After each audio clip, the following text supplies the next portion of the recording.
welcome this afternoon for some and possibly, no, probably not morning for anyone else, but today we're going to be taking a look at a few different tips or tricks, ways of using fabrication parts in Revit. My name is Scott Buchanan. I'm going to be your presenter this afternoon.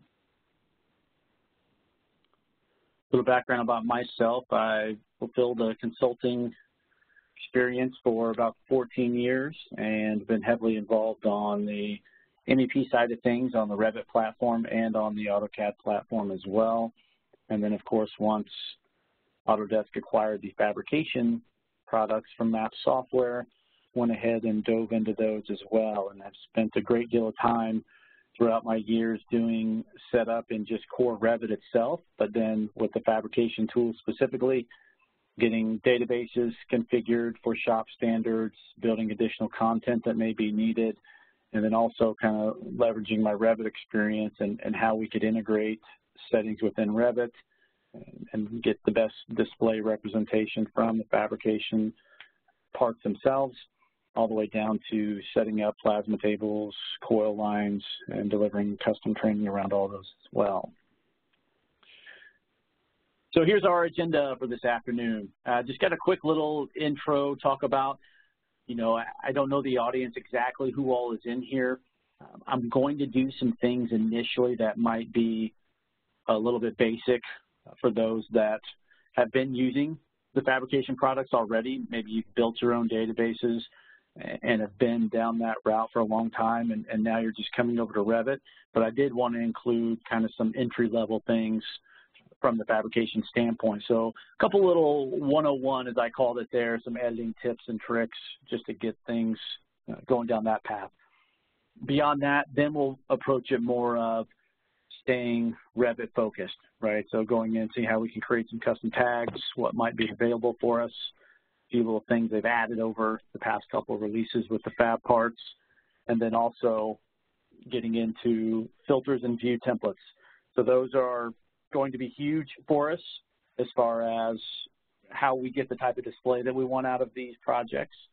And then you'll get a kind of a sneak peek at one of our custom IMAGINiT, or one of the custom IMAGINiT Revit utilities that's going to be released in their future IMAGINiT tools coming out. And then we'll kind of wrap things up, see if we've got any questions in the chat log, and kind of end our day at that. So from a workflow standpoint, I always have to pull something up related to this, but obviously here's the, the vision of utilizing these fabrication products in conjunction with the other Autodesk solutions on the construction side of things. If we're talking BIM 360 all the way down to the shop, estimating, and of course pulling from the design standpoint. So what we're able to do, taking advantage of the fabrication content, we can leverage that database that's been configured or they're going to configure and continue to use it inside of the Revit platform. So if you were using CAD MEP prior, then yes, there's going to be certain things you love about it, maybe dislike about it. Now you're going to be able to take advantage of the modeling abilities that Revit has inside of there. So just wanted to show a quick snapshot of this flow, again, more for the newer users coming into this integration as well. And again, new users, ITM content, that is the fabrication parts through Autodesk, native fabrication parts in the database that we can leverage inside of Revit. And I do have a mix of a handful of slides or so, talk a little bit about what we're going to do, and then I'll show it to you in action. So a little bit of PowerPoint, more so on kind of the software side of things. So one of the first things from a database editing standpoint, so some database editing 101. Now, what I'm going to present on today, I'm going to be using the out-of-the-box Revit MEP fabrication database. And again, I'll talk about some different things with that. But what we've got initially is over on the left-hand side there, kind of the before, right? So one of the things that we look to accomplish is getting the services set up that you might need for your particular shop or type of project that you do. And if we're talking right out of the box with the software, you're going to get, a ductwork 2-inch. positive 2-inch. You're going to get a 4-inch. You're going to get a couple others inside of there. You're going to get a copper and a welded service on the piping side, but nothing that really talks about, hey, this is a chilled water service, or this is a low pressure, sheet metal service, or a return, or anything like that. And if you haven't encountered this yet and you start to move into it, we need those service names beyond getting just the materials correct. We need those services in place so we can control things graphically. Because the way that it stands right now, the MEP Fabrication ductwork category and pipework category are all going to be the same color. And so you wouldn't have any ways to graphically show them differently. And then also at the same time, if we've got, mechanical piping, process piping, and plumbing pipe, how do we turn off the plumbing, piping runs inside of the mechanical plants? And again, without some of the tools we'll see a little bit later, a service is going to allow you to accomplish that. So in this example, what I'm going to end up showing is how you can, take a basic service and turning into something a little bit more specific. That way we can leverage it as we go into the presentation. From another standpoint of database editing, working with the ITNs that are provided to us. So within the fabrication database, we're going to have this content that we can start to model with. And again, those new users, you've probably been playing around with it and got some experience with it. Those that are, long-time fabrication users already, then this is going to kind of be some old information for you. But if I use the out-of-the-box square bend, for example, and I drop it in there, by default, it's got a 2-inch, square throat on it. If anyone's on this call that uses a 2-inch throat, then that's what you use. But what I encounter most often is we're doing like a 4-inch or we're doing a 6-inch. So within that fabrication database, yes, I can put that square bend in there, open up the properties of it in Revit, and change that from 2-inch to 4-inch, or maybe a 6-inch if I need that as well. But I'd have to do that every single time I use a square bend. So from a database editing standpoint, we can go into one of the fabrication products. Okay, so that's a key kind of statement right there. To edit this fabrication content, whether it's new services or modifying these ITM files, you've got to have one of those fabrication products. So whether it's CAD MEP, CAM duct, or SMEP, that's where we're going to go for it. So if I go into CAD MEP, open up that same square bend that they've got, and instead of having 2 inches, I plug in 4-inch, and I leave it at 4-inch. Once I reload that configuration back in Revit, every time I go to use it, it's going to have that by default. So again, it's taking the content that's there and just starting to manipulate it a little bit. And I wanted to include some of this. Again, I mentioned for some newer users, but a lot of people just don't have an understanding of that you can actually make changes to this. So if I wanted to see that happening, right, if I go into CAD MEP here, I'm pointed to that Revit Imperial Fabrication database. Okay, the only thing I've done differently in it is I copied it, pasted it, and I threw the word webinar in the front of it. That way I don't mess with my original one. So when I use this database, I'm going to see I've got just the standard services under ductwork, same thing under piping as well. Again, nothing that's delineating or differentiating it from being a particular type of service or a system. So existing Revit users, we use the term pipe systems and pipe types. In the fabrication world, a service is a collection of both of those. So it's driving the graphics and it's driving what we're actually using the model with. So if I wanted to go into, say, this 2-inch pressure class that they've got set up, I've got my service database, and I can go in here. And a lot of this stuff, since we're using it in Revit, we don't really have to worry about. Like this initial screen, when you're looking at it as a new user, yeah, it's probably going to look overwhelming. This is all CAD-related content. Now, that does carry over if we were bringing it into, try to spool things and stuff like that on the piping, but in essence, I don't have to spend a lot of time here with the piping side of it. So right now, they've got a 2-inch, and that's it. If I go look at the info of this, you're going to see in the upper right-hand corner, there's actually an abbreviation already set to it. So they have SA in there for supply air. But again, when that comes into a Revit project, can I tag that property? Yes, I can, but I don't have anything that would say return. And so that means if I was trying to draw that with this particular service, no matter what, if it was exhaust, return, supply, kitchen exhaust, it would all have that same designation to it. So if I take a step back out of here, and let's say I want to create a new service that's a little bit more specific or unique. Basically, everything we do in fabrication always prompts us to copy. And what I always tell everyone is probably 98% of the time you're going to choose yes. Can't tell you when those other 2% are, but it'll happen. So that's going to let me come in here and say, okay, well, I want to give this a unique name. So if I went supply air, everything else stays the same. I'll talk about a service template here in a second, and I've got supply air going on up there. So that one's basically done.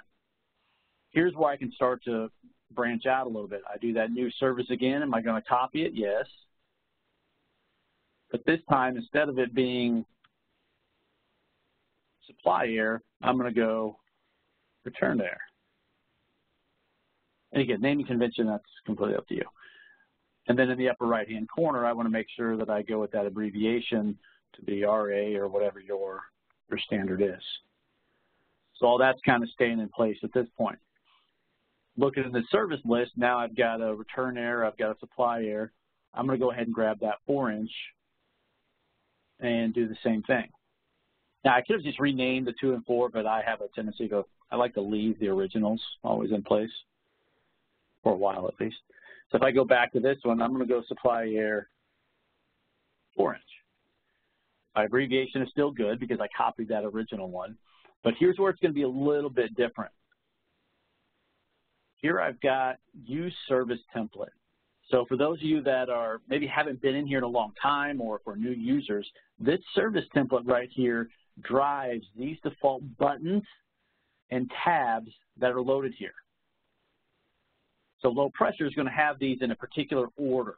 So that means if I made a change and said, hey, you know what, I want to put the radius bin in front of the square bin. If I make that change here, any service that's using that service template is going to get the exact same change. I've seen a lot of people, make that mistake over and over. So what I could do here is create myself a new service template. Again, there's that copy prompt, yes. And then I'm going to go onto the properties of it. That way I can rename this.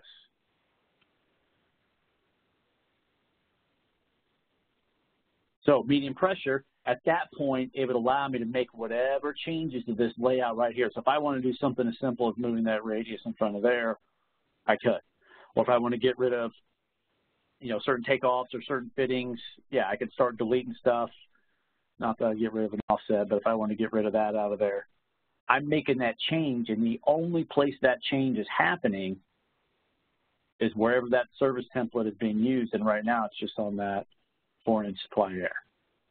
And I could go grab more items and pull them over and do different things like that. So based upon that, I can go ahead and choose OK. And if I look at my service list now, I've got that original 2-inch and 4-inch, but now I have these, these specific ones that are in there. And I could go down that same exact path for piping as well, right? I could go into one of those, grab one of the copper services.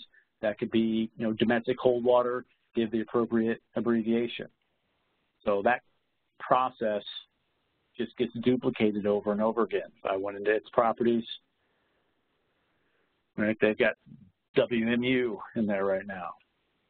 I don't know what WMU is. I've done a lot of piping, but someone on the call probably knows what WMU is. So in that regard, I'd kind of go down that same path. I could create that copy. I could call it out as domestic cold water, and then typically we'll still include something about the type of connection that it is. So I could put copper in there, or I could put copper by welded, or CU by BW or BV, the process people. So you could carry that same path out there as well. So now if I'm looking at the sheet metal services that I changed, so if I'm looking at the supply air 2-inch, nothing changed with it, but if I look at the 4-inch, that small little edit that I made, I got rid of that breaches piece, and then I moved the radius bin in front of the square bin there. So that's going to help us a little bit downstream in this presentation. So we'll see that come back into play as well. But you're going to spend time and get those defined based upon those services that you guys might need. Now, as far as ITM or content creation manipulation, so all we care about on the fabrication part side are fittings, dampers, valves, and whatever the straight piece is that connects that together. So whether it's a 10-foot stick of pipe or it's a 56 1/4 straight duct, doesn't matter. Those are what we care about from a fabrication part standpoint. Because in Revit, we're going to utilize Revit families, so actual Revit content for things like equipment, diffusers. So again, equipment, that's going to be pumps, that's going to be tanks, that's going to be rooftops. All that takes place inside of Revit. So those of you on the call that are coming from that CAD and MEP world, you probably have a tab sitting over here that's got, you know, a lot of different types of equipment on there, probably your GRDs that you're using as well. Those basically go out the window. When you're working with these fabrication parts, any item that you created from custom geometry, right? So if you had something built, went CAD, MEP, utilities, and you went this route with it, that pattern that gets used in fabrication is not supported by Revit. And a lot of equipment that people would have came from some type of 3D solid that either they modeled or maybe they grabbed from the vendor. Now, good news is, from a Revit content standpoint, a lot of that stuff is going to be available from the vendor as native Revit content as well. But looking at these items I do care about, so sticking back on fittings and whatnot, I mentioned that 2-inch throw versus a 4-inch and so on. So if I were to right mouse click on one of these and go down to edit, I can go ahead and choose that particular elbow there. So now I'm looking at this ITM file, I'm looking at the source of it. And again, if you're a new user and you just have Revit installed and you've been playing with these fabrication parts, you need to install Fabrication CAD MEP to be able to drill down into this stuff and get access to it. And if you have the AEC collection, CAD MEP is part of that collection, so you may not even realize you've got the software. So being able to download it, that's what's going to let you to come in here and manipulate this content. So it's as simple as going down and saying, hey, instead of a 2-inch throat, I want a 4-inch. Right, so that's now going to update, and then once I end up using this inside of Revit, if it's on a project already existing, I can reload and get the change, or if I haven't, we'll see that'll be the default for us. So any type of small change like that, you know, that I need to make, I can go in here and do it. If I wanted to go into the transition, you know, if you don't put 2 inches of straight on your transitions, this is where you're going to go in and take that out. Again, can I change this in Revit? Yes, but you'd have to do it every single time. Another little note here, if you wanted to put these with no extension and you didn't want anyone to be able to change that in Revit, that's what these padlocks are. So if you've been playing with any of that fabrication content in Revit, you've noticed some of the fields are grayed out. A couple reasons could be driving that. One of them, it could be locked. That's not going to let you change it inside of Revit. It could also be driven on the piping side from a product list, or if there's a calculation going on, you know, that's going to limit you a little bit as well. But this is our content to work with. All right, I can get that configured how I want it. For example, this is a good one. If you've been playing with that Revit fabrication database and been wondering why you can't change the length of this thing, it'll be grayed out. But inside of there, they actually have the length set as a calculation. So if I look inside of it, it's taking the width in and just doing, you know, for some, that's a common multiplier right there, 1.5 times. Now, some will set that as their default, but not always leave it as a calculation. That way people can kind of override it and make those changes. So the way it's being approached in Revit, you're really a user of the database. You don't have the admin hat. And that's kind of similar to how CAD MEP would operate, right? If we set up users in there, we could have certain users designated as admins and then have restrictions apply to other users as well. So in a lot of cases, that's not extremely different, but one of the differences being is you don't see all the same properties inside of Revit that we see in the CAD MEP version or even CamDuct when we start to look at these items. So little database editing 101, as I kind of referred to it. So you can make those changes here, and then we can start to see those appear inside of Revit. So if I went into a Revit project and I loaded that fabrication database, again, it's that Revit MEP Imperial Content one, and I didn't have to do anything special to get that to show up, but now I've got those services available to me.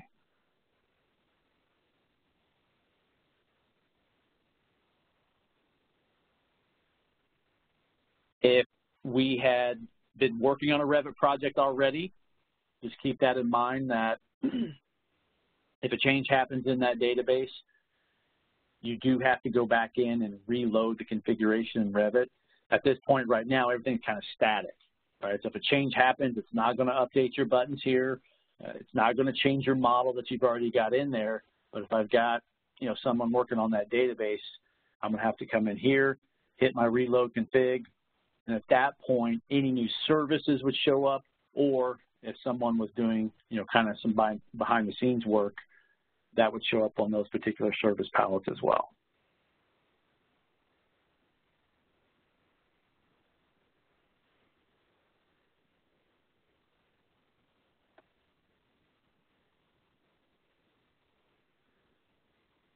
All right, so going back, again, that was looking at some service definition, right, some quick copy, renaming, getting it set how we want, making a few changes to it, and then also taking a look at some of the item creation as well. If you've not done this already, if you install Fabrication CAD MEP on your computer and you have Revit, it's going to add another database as a selection. That's going to be the Imperial Content database. That's the one that ships with the fabrication software. You're going to notice there's a lot more content inside of there. And then especially on the piping side, that's when it's going to open up the manufacturer-specific content. So you're going to see an Anvil folder, a Charlotte folder, the Colic folder, and a lot of others when you get into it. Whereas the Revit fabrication database is more stripped down, and it's a welded elbow. It's not weld bend. It's a cast iron. It's not anvil. So things of that nature. So again, a tip would be to download CAD MEP. That way you'll get access to a bigger database. So here's where we'll move into some real tips and kind of tricks to leverage inside of a Revit project itself. So filters and view templates. What filters are going to allow us to do is basically give us that ability to control things either from just pure color or that ability to be able to turn things on or off. So I mentioned a little bit earlier, so at the basic level, hey, I want to see, supply air blue, I want to see return air red or green, or whatever color it needs to be. But then when we get into, the piping side of things, like I mentioned, if I've got a chilled water pipe and I've got a sanitary pipe or a waste pipe, how can I turn off, the sanitary pipe inside of that mechanical plant? And again, a filter is what's going to allow me to do that.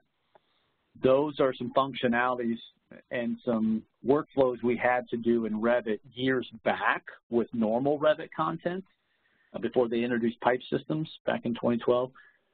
And so we got to kind of go back to that to handle the fabrication content because they don't have that pre-built definition yet. But where we can also use filters are going to be in some areas you may not have thought of.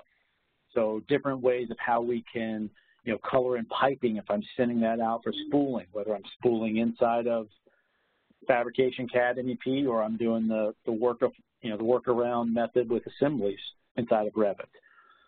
Another area we can use filters is I've came up with some views I like to use to check, what we've sent out for fabrication. So if I've already sent out something to go to CAM, is there a graphical alert mechanism available to me that I can use inside of Revit? Out of the box, no, but with filters, there can be. So how we can do some of that as well. And then as you start to build these settings inside of there with these different filters and how you want to see things, view templates become your best friend, because the view templates are going to allow you to basically take a snapshot of all those settings, so that way you can reapply them at any point in time. And if you've coming from the CAD side, not much in Revit yet, you know, an analogy would be like a layer state in AutoCAD, somewhat similar there. But where this really comes into play is because of the workflow we've got to implement with fabrication parts, and if we're receiving a model from an engineer and we want to convert their model or attempt to convert parts of it when applicable, you're going to be working inside of their model with their graphical settings. Well, if we've got a template set up that has these different filters in there and different view templates, we can actually transfer our settings into that engineer's model. That way we'll still get some of those custom values and controls that we've defined, right? So my supply air is always going to be the color I want, my piping's going to be the color I want, and you're going to get some of these kind of bonus controls, as I refer to them, as well.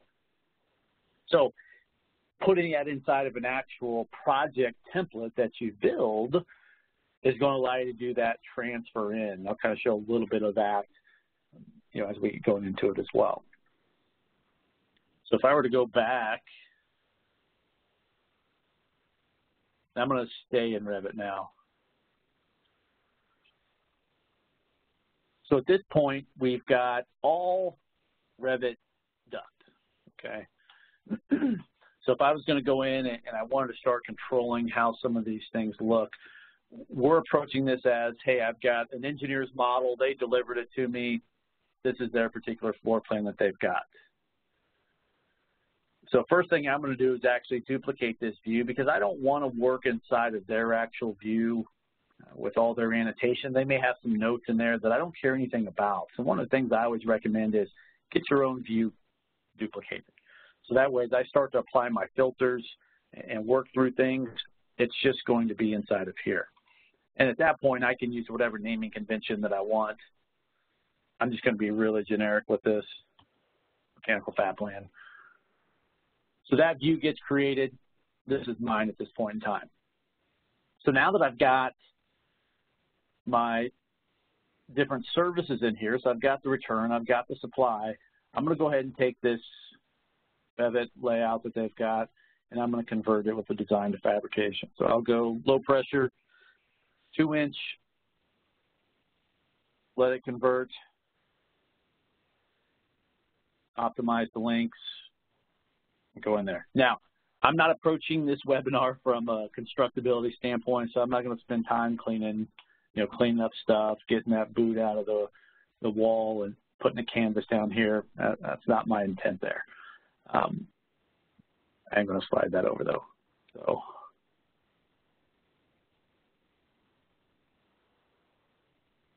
that's all I'm touching. So I do that conversion. That's supply air. If I want to do this conversion over here, same thing. I'm hitting tab enough times to get it selected. Design to fab becomes available. I'm going to switch it to that return air, let it do its conversion. And if you're seeing the little warning up there, and this is your first time seeing some of the stuff, it's telling me about any end caps that are needed. So any open ends that come into play. Now this, when I converted here, had a couple more, 1, 2, 3, and actually down here. One thing that, sidebar note, if you do that design to fabrication, you're converting Revit duct or pipe to the fab content, it will not do a final tie-in to that piece of equipment. It'll connect to it, but if there's a, if that's transitioning down, it's not actually connected. So it thinks that's an open end basically sitting right there. So you would need to come back and put in whatever that transition is. So in this case, it's, what, 22 by 16. So if I pull that out,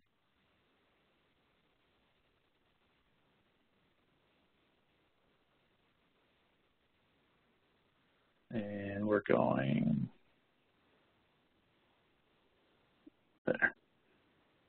Right, so I'd have to manually put that in there. So the open ends, it's going to hit any true open ends, if you just stub past it, but also where you tie into equipment, initially it's not going to connect for you. So the way this stands right now, I don't have any, ability to tell the difference between my supply and my return. So what I can do is go into my filters, and you're going to see some engineering ones. Again, you're working inside of a received model there. So if I go to create a new filter, and I'm going to call it Fab Duct Fire. I'm going to tell it what that applies to. So in this case, it applies to fabrication ductwork. And then for a filter, if this is your first time seeing, you got to tell it, what do you want to filter by? So what makes that unique compared to everything else? Because it's only one category of ductwork. So if I go down to fabrication service, I can do this really one of two ways. I can say equals, and then I can pick what's been loaded in there. Right, so there is my supply air ones, but that's going to limit you if you do equals, because that means you can't pre-build this in your own template, because you're not going to have fabrication services loaded into your template. So if you do contains instead, then you're just looking for a word, right? So if I did supply, or if I did supply air, I could approach it any of those ways. And what that's going to do is look for any fabrication ductwork to contain that value. And I'll go ahead and create a return one.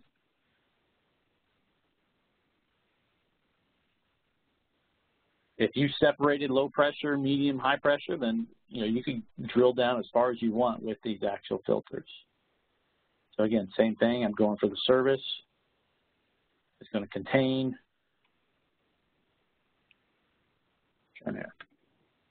Not case sensitive anymore, so you can be messy with it if you really wanted to be. I don't do that. So those filters are in the project. They're not in the view yet. So if I go into the visibility graphics of this view, so for the new Revit users, this is like your layer manager, but I can go in here and I can see all these engineering filters. Okay, so I'm going to add those two that I created to go along with it. At this point, order doesn't matter, but technically if you do have a filter that applies to the same category of an object, it looks at the first one in the list.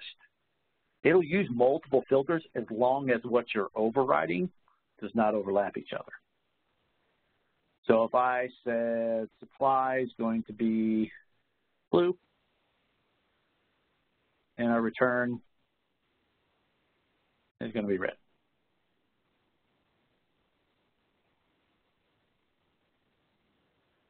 So once I accept that, it's going to look in this particular view, and anything that has that value in it with that service name is going to get my color.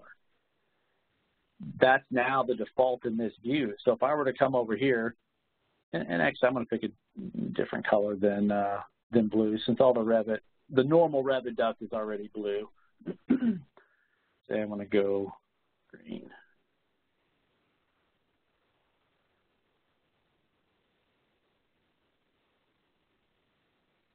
And so I'll see that color gets updated at that point in time. So now if I did that conversion, now this conversion breaks, I already know that actually. So here's a good sidebar. You only have to convert as much as you want to. So let's say I just want to convert that much of the run. I could do that instead of trying to do the entire system. So if I go design to fab, and that's one thing not to get caught up on, is trying to convert 600 pieces at once. Take what you can get out of it. So if I do that conversion there, and I didn't convert that, and then do the rest of it downstream,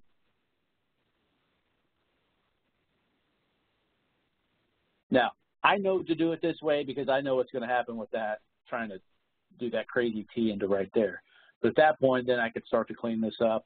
Again, a little bit outside the scope of this, but still not a good usage. I'm not going to go exclude these things and go for the proper routing. So my goal is, yes, I can see color change based upon that service getting assigned to it. Now, once you start to define all those filters, and I could go back in here and say, you know what, I don't really care about the engineers, so I could get rid of theirs out of there. right? And maybe we don't want to see pipe in our view, so I could start to turn off some of the piping stuff as well. If this was going to be a dedicated, sheet metal plan, I could go that direction with it and get those settings applied to it. So I turned off a little bit of that mechanical pipe and that heating water line that was out there. So if this is a setting that I want to keep, then I can right mouse click on that and choose Create View Template from View. So at this point, I could go, again, being pretty generic with this, Fab Duct Floor Plan. That way I'd be able to use that the next time I go to another view. So it gets added in there. If I went to the second floor mechanical plan, duplicated that view, and basically went down that same path, I'd be able to do that as well. As I duplicate this, give it that unique name, I can reapply those same settings that are going to have those same filters that I'm starting to define.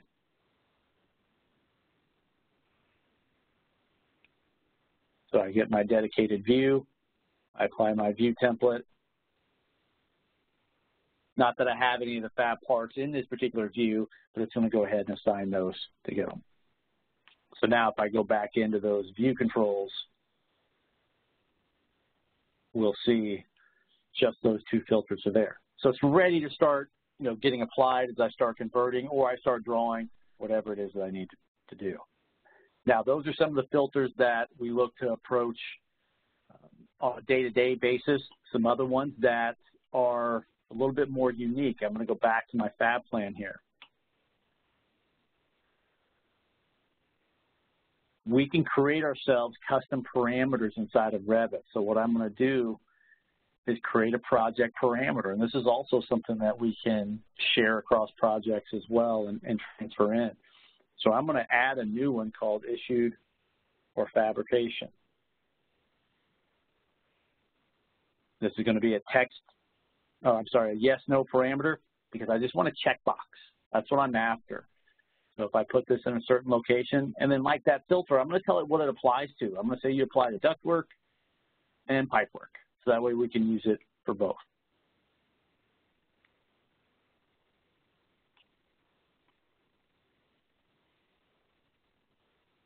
Now, I can use this parameter in a filter in my floor plan view, or if I wanted to go after something from maybe a 3D view.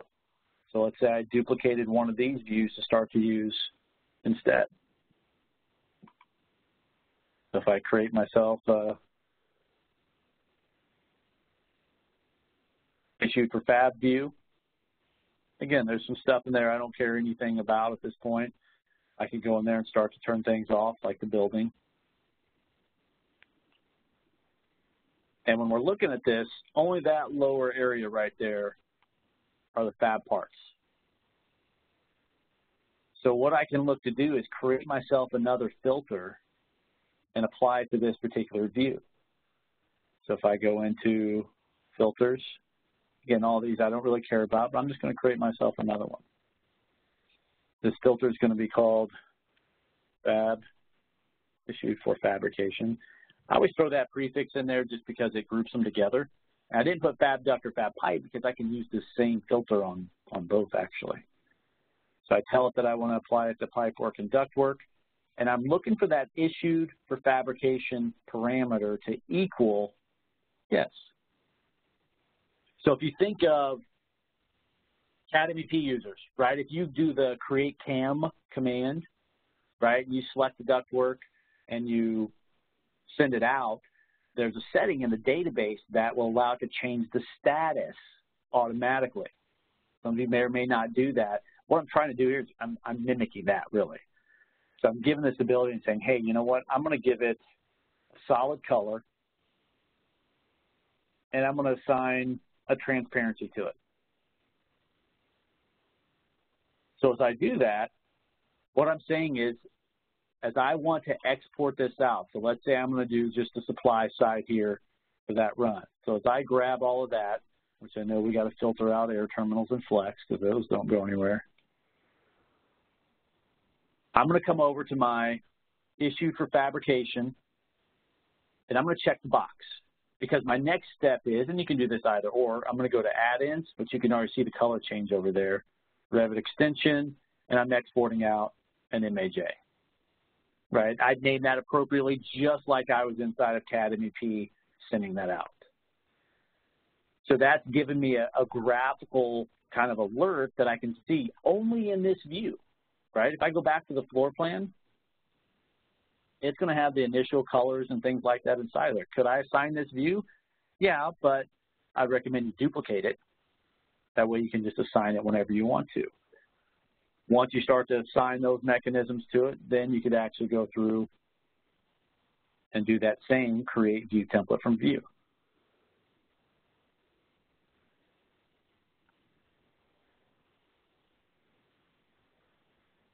That way I always have these to fall back on if I create another one. So again, that's a little bit of a different approach for doing this and kind of a QC type of view, which I really wouldn't care about any of the Revit duct in there, so I could actually turn that stuff off.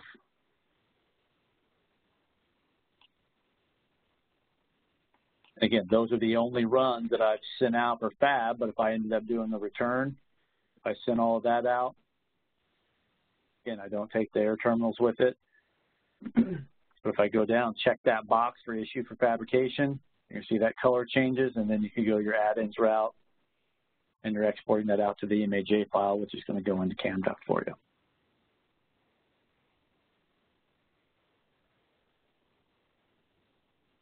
Now, something similar can be done with piping as well. And again, I was looking to kind of mimic some behavior that we had inside of CAD MEP. So if I was wanting to send these out to go as well. Now, first thing I want to do is create myself a parameter for spool number. That is a property that's not natively on the Fab piping once I convert it. So let me go ahead and convert this run. All right, if I look at any of this, there's my issue for fabrication, but I don't have a spool number in there. So I can go a similar route, create that project parameter, but it's a different approach. And the reason I approach this a little bit differently is because a lot of times we want to tag that value. And if you want to be able to tag the value, then it would have to be what's called a shared parameter. So you've got to have a shared parameter file that would let you do that. If you didn't care about tagging spool number, you could do it the exact same way I just did the issue for Fab. But I'm going to go the shared parameter route, and I actually have one called spool number. So if I've got spool number in there, I'm going to put it under that same kind of area where item number and that type of stuff is at as well. And if I include my Fab pipe work, now it's got that placeholder for it. So what am I going to do with that spool number to kind of help me with things? I'm going to duplicate this view, and I'm going to call it my chilled water spool map. And if I go back into the same visibility graphics and start to look at filters, I'm going to create another one. And again, I'm prefixing Fab pipe spool 1. Now, when I apply this to the pipe work, I'm approaching it, again, similar to what we can do in CAD MEP in a way. I'm going to look at that spool number, and I'm not going to look for it to equal 1. I'm going to look for it to end with 1. So that way I can go 0, 1, 0, 2, 0, 3, 0, 4, and it looks at that final number, and based upon that final number, it'll let me have a different color for it. So if I did another one,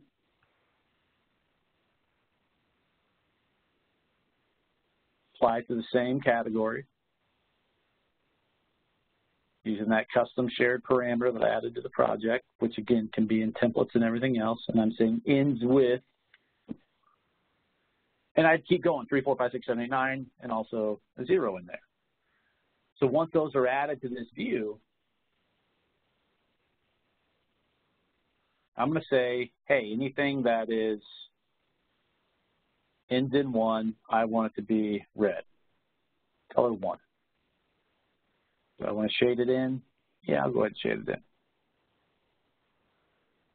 Spool 2, color yellow. Right, so if you think of the spool tool inside of fabrication, you got the bump color, right? You can pick 1, 2, 3, 4, 5, 6, 7, and have it cycle through the colors that you want to use. So at this point, now if I wanted to spool this, here's a little trick for selecting things. If I just wanted to spool, say, to this elbow, if I just tab right now, tab's going to get that entire run, and that's not what I want, right? So if you select something first, like I pick that elbow, and then I go back, hover and hit tab, it only goes to that run right there. So I could pick all of that, going back over to my issue for fab, yes, and then what's my spool number? 001. Based upon that value, it went ahead and changed. So same thing if I was just going to, and I'm just kind of doing some fake selections here, just so kind of bear with me there.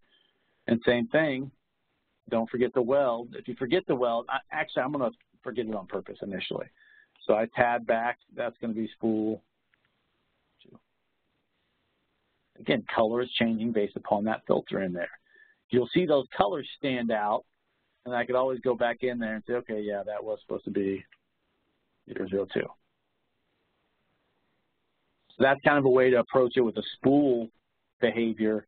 That way you can track those as well to see what you've accomplished. And again, I could create that same view template, apply it, and kind of go that route. Now, if these are pre-built in a template, what you can actually do is you can open up your project template. So I just created a fake one called My Company Fabrication Template. And inside of this template, I've got some different filters. I've got some view templates that are in there. So if I receive that engineer's model, I could actually be in that source project, and the command is transfer project standards. And if I choose that, I could say I want to pull from my company template, and I want to pull in filters and view templates. Now, there's some other things that we would look to grab if we're really, really covering this, but the project parameters, that would be one. So by me doing that, it's saying, hey, you already have filters with that same name. I'm just going to say new only. But now if I looked in this project, I have those additional filters that came across, right? The additional spool ones that are in there. And if I look at the view templates, there's some additional ones that are in there as well. And I even had a different sub-discipline. So if I did that whole concept of, you know, right from the get-go, I could duplicate that view and apply that template to start using it. So a lot of different things that we can do with filters, and definitely with our view templates as well. All right, next up, fabrication annotation. So with this, we're looking to create Revit families to call out our pipe, ducts, equipment, diffusers, whatever it may be. And, you know, it's going to be elevation, it's going to be size, and we've got a lot of different choices available to us now. And what I like to tell people that are coming from CAD MEP, a lot more user-friendly than doing a level block and assign it to a service, or building a, you know, building C-text and having to assign it that way. So a lot more friendly. And then when it comes to the parameters, you just saw the shared parameter go in there and being attached to the project and getting those set up as well. So we could actually tag that spool number if I wanted to. And then you could also do Revit annotation families for just kind of like some generic symbols that you may use in your drawings. You know, change of elevation, indicators up, down, which, I mean, there's flat bottom, flat top tags that are already in the software. But again, we'd be creating Revit families to allow us to do that. And one of the biggest ones that I'm going to look at creating is, if I go to tag one of these, I don't have an item number tag in here right now. So let's say I just went to the normal Revit tag tool and tried to tag this piece of duct here. There's no fabrication tags loaded. It's going to tell me, do you want to load one? Yes. So if I go into the annotations folder, and this is purely right out of the box. That one's not in there, so pretend you don't see that one. But let's say I grab the size tag. Okay, easy enough. So as I pull the size tag in there, yes, I could go around, I could tag these, everything's great. But I don't have anything that calls out item number. So if I want to create another tag, you can start from scratch, or you can leverage one of the tags that you already have in there and kind of build from that. If I were to pick on this and do an edit family, what you're going to see inside that tag family is what's called a label. So kind of, again, AutoCAD uses kind of like an attribute in a way. No different really than what CTEX was doing. It was pulling data. So if I clicked on that size label and I chose edit label, I'm going to get that size out of there just by shooting it back over to the left. And you're going to see the parameters over on the left that you can choose from. Like, you know, we've got service abbreviation is in there. Where are you at? We could pull that like what we were seeing earlier. But in this case, we can do length. So if I want to pull, hey, this is 56 inches or this is 24 inches, that's a good one to have. But item number, one shows item number, right? So if I put that in there, you can have an opportunity for a sample value. So if you're normally doing 3 characters, then put in 3 characters. By default, they're going to have these reference planes hidden in the visibility graphics. And the reason I turn those back on is so if you want to draw a shape around that, for example, so whether it's a circle, whether it's an ellipse, whether it's a rectangle, that gives you kind of a frame of reference for how you want to build that. So if I went into create lines, let's say I was going to do more of a rectangle, and I kind of cheat a little bit like this usually. So if I have that drawn, if you have your CAD one, you can actually pull that in and trace it. That way if you want to get the exact same size as what you had in AutoCAD, and I'm just moving this to the middle. Now, another little trick here or tip, I'm going to save this as a new family, and then I'll show you the extra tip there. So I'm going to go fabrication duct, item number tag. Load it into the project, and it's going to be ready to start using.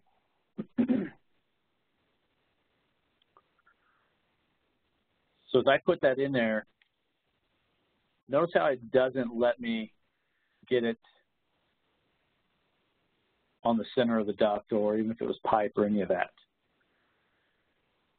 If I go back to that tag,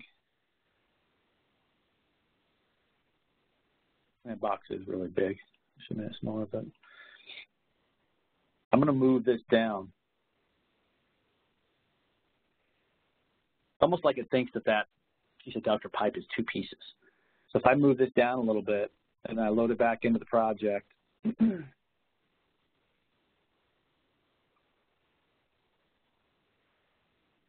now if I go to tag, I can actually touch on it and it'll put it in the center.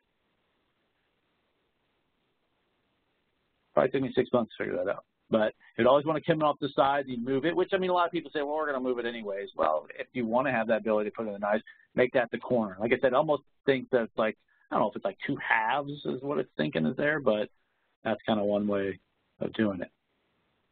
So that would give me that custom tag. That way I could go ahead and put those in. Now, a quick way to get, if I wanted that item number tag on every one of those pieces on the supply side, I could tab select all of that. And if I go to my Annotate tab, I can go Tag All. And it'll have only selected objects in current view picked. So it actually could have that selected and just say, hey, I want to do the fab item number tag. Doing OK. And it's going to tag every one of those. Or you could do them one at a time going, all the way down through there. So, an alternative to that is you could look at it and say, okay, well, what's faster? Is it faster to do just that and do the tag all?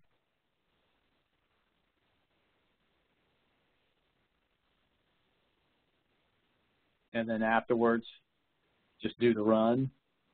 Because again, I'll say I'm not going to do the round in there, so I can kind of approach it the same way.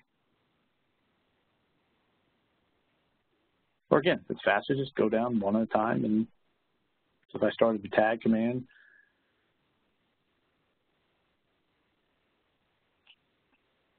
right, and go hit them all.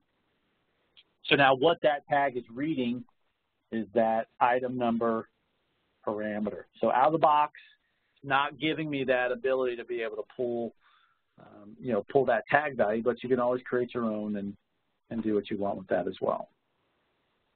So the annotation becomes, a lot more flexible, in my opinion. So that kind of segues into a custom tool that the software development team at IMAGINiT built, kind of worked hand in hand with them to get this up and running. But if you wanted the same number for, identical parts, you would go through and you would have to number them and pick them and type in that item number value. So in CAD MEP, we had the renumber tool, and you could activate that and get some different behavior. So this is our approach initially at how you can automate some of that as well. And this will be included in our next release of the IMAGINiT Revit Utilities. So those are the free utility bundles for our clients. I think IMAGINiT is like 18, 19 tools or so, but those will be available coming out. And there are still some final adjustments that are being made to that tool as well as far as behavior goes. So the way that it works for us, if I were to go back, here's the normal IMAGINiT tab where it has those utilities on there. So for the time being, I have it right here, but again, it will be bundled in that normal location. So as I go item numbering, status bar, tooltip is going to tell me to choose a starting point. So if I were to pick this point, we get two choices. Do we want to grab everything that's attached, or do we want to do from here to there?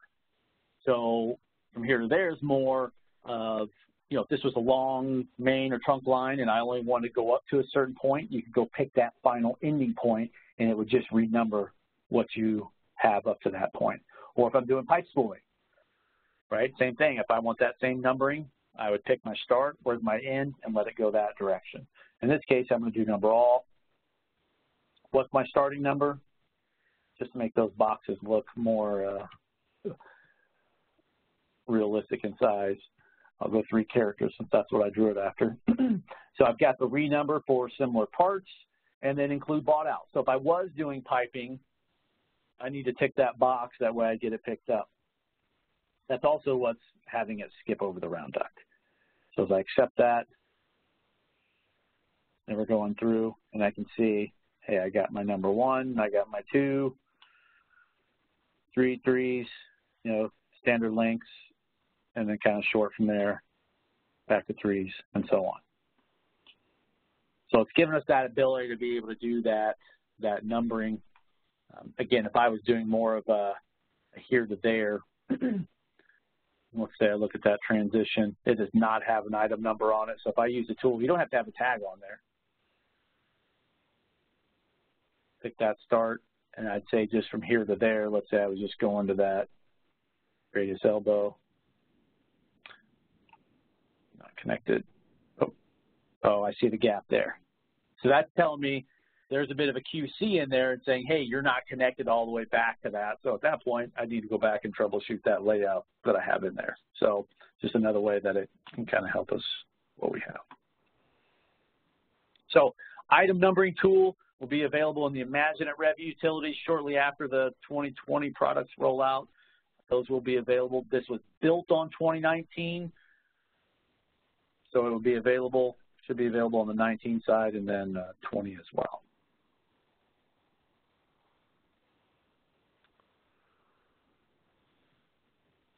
And that brings us to the end of our presentation. I hope there were some tips and tricks in there that you picked up that you didn't know or helped clarify some of the things that you're wanting to put in your own templates or your setup as well.